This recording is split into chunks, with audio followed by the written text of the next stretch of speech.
Friends, यदि आप उत्तर प्रदेश में ज़मीन खरीद रहे हैं, आप रजिस्ट्री करवाना चाह रहे हैं, तो वहाँ पे नए नियम क्या हैं, कौन कौन से डॉक्यूमेंट्स की आप जांच पड़ताल करें, वो आप जान लीजिए।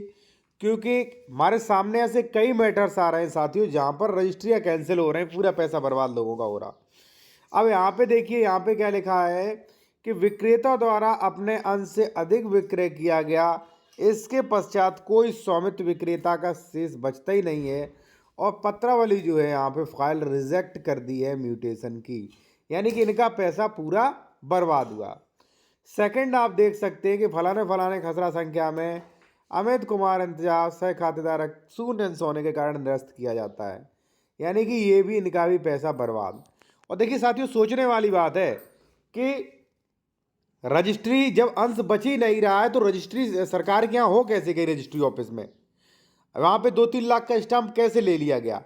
इसलिए मैं कहता हूँ, मैंने कई वीडियोस बनाए हैं कि भाई आप सावधान रहिए, वरना आपका पूरा पैसा चला जाएगा। ठीक है, चलिए मैं आपको बताता हूँ कौन कौन से डॉक्यूमेंट चेक करें। ठीक है, और जो सरकार ने अपना नोटिफिकेशन जारी किया उसमें भी आपको दिखाऊंगा, फिर आपको समझ में आ जाएगा ये रजिस्ट्रियाँ क्यों होती हैं। ठीक है, और देखिए, अगर आप कानूनी सलाह लेना चाह रहे हैं, कहीं पर कोई ज़मीन खरीद रहे हैं खासकर उत्तर प्रदेश में, उसका डॉक्यूमेंट से वेरिफिकेशन करवाना है कि भाई ज़मीन जो है फर्जी तो नहीं है, डबल रजिस्ट्री तो नहीं है, अंश से अधिक विक्रय तो नहीं, ज़मीन सरकारी तो कभी नहीं रही है, इस पर कोई केस तो नहीं चल रहा है।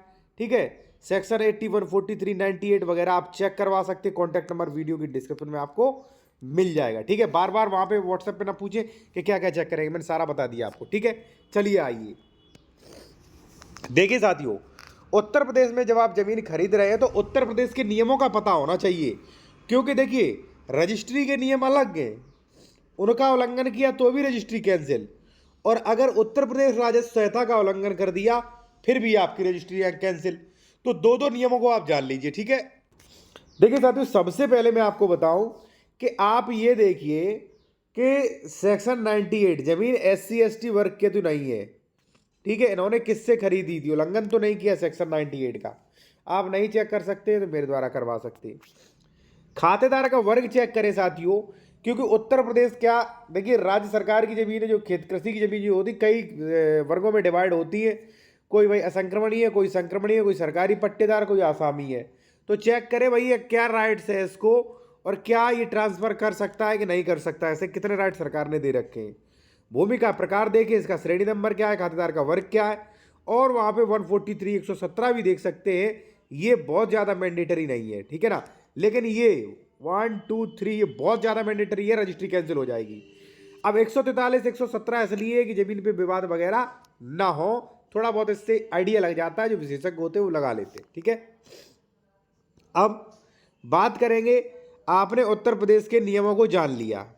ठीक है, ये चलिए यूपीआरसी में आपके सारे जमीन के सारे नियम फॉलो हो रहे हैं, बहुत अच्छी बात है। चलिए अब बढ़ते आगे, अब रजिस्ट्री के कुछ नियम जान लीजिए जो धोखाधड़ी हो रही है, जिनसे आपको बचना चाहिए।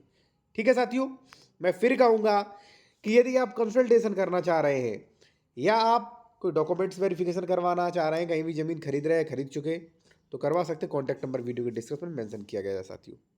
अब देखिए साथियों, ये तो हो गया इतना क्लियर, 1 मिनट का समय दें। ठीक है ना भाई, आप ये समझ के ज़मीन ना खरीदे कि ज़मीन सही है, ये समझ के खरीदे कि ज़मीन पर निश्चित ही धोखाधड़ी कोई निकलेगी। ठीक है ना, क्योंकि बहुत लोगों का पैसा बर्बाद हो रहा है। ये 2 नियम क्लियर हो गए। आप तीसरा है साथियों, ये नियम भी आप जान लीजिए प्लॉट खरीदने पर। ठीक है, प्लॉट क्या, ज़मीन प्लॉट कुछ भी हो आपका,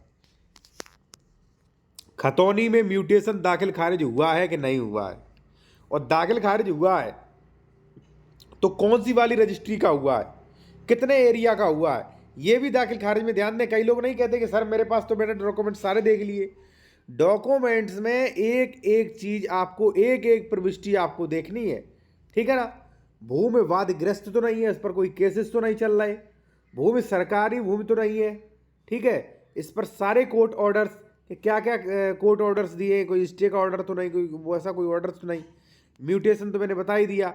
और आकार पत्र 41-45 देख सकते हैं, जो कि बेहद जरूरी है कि पूर्व में कभी जमीन सरकारी तो नहीं रही। क्योंकि होता क्या है, कभी कभी आरक्षित जमीन होती है सरकारी, ठीक है, फर्जी तरीके से पैसे ले दे के अपने नाम करा ली, भूमिधर बन गए, पता चला कि ये तो आकर पत्र 41-45 में तो भाई सरकारी ज़मीन है, तो तुरंत नाम काट के सरकारी ज़मीन कर दी जाएगी। ठीक है ना, तो ये भी चीज़ चेक करें साथियों, ये बेहद ज़रूरी है।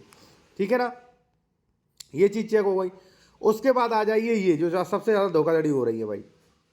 ठीक है ना, देखिए ये चेक करें कि अगर ए बंदा आपको बेच रहा है, ठीक है ना, तो ए ने किससे खरीदा था? बी से। क्या बी को राइट्स थे बेचने के? ठीक है कि नहीं? तो ये भी चेक करें। बी ने किससे खरीदा था? सी से। सी की पैतृक जमीन थी, तो कब भौमिक अधिकार वर्ष मिले, किस श्रेणी नंबर की जमीन थी, ये सारा चीज चेक करें। उसके बाद साथियों चेक करें कि ए ने कभी डबल रजिस्ट्री तो नहीं कर दी, ऐसा तो नहीं ए ने रजिस्ट्री कर दी हो डी को और डी ने दाखिल खारिज नहीं कराया, खतौनी पे नाम ए का है और ए हमें गलती से बेच रहा है फ्रॉडबाजी से, तो ये भी चेक करें। इस पर कोई अधिक विक्रय तो नहीं हुआ है। आजकल प्रॉपर्टी डीलर क्या कर रहे हैं, खरीदी थी 1200 स्क्वायर फीट जमीन और बेच दी 1400। कैसे? क्योंकि मौके पर जमीन ज़्यादा थी। तो ये भी चीज़ चेक करें। इसका लेआउट चेक करें साथियों, लेआउट नहीं है तो रेवेन्यू मैप चेक करें, इसका रजिस्ट्री वेरिफिकेशन करें, जो डीड उन्होंने दी है उसकी सारी प्रविष्टियाँ की प्रविष्टियाँ चेक करें। ठीक है, आप चाहे तो ये सारी चीज़ें आप मेरे द्वारा भी चेक करवा सकते विद प्रूफ के। ठीक है, कॉन्टैक्ट नंबर हमारा वीडियो के डिस्क्रिप्शन में मिल जाएगा।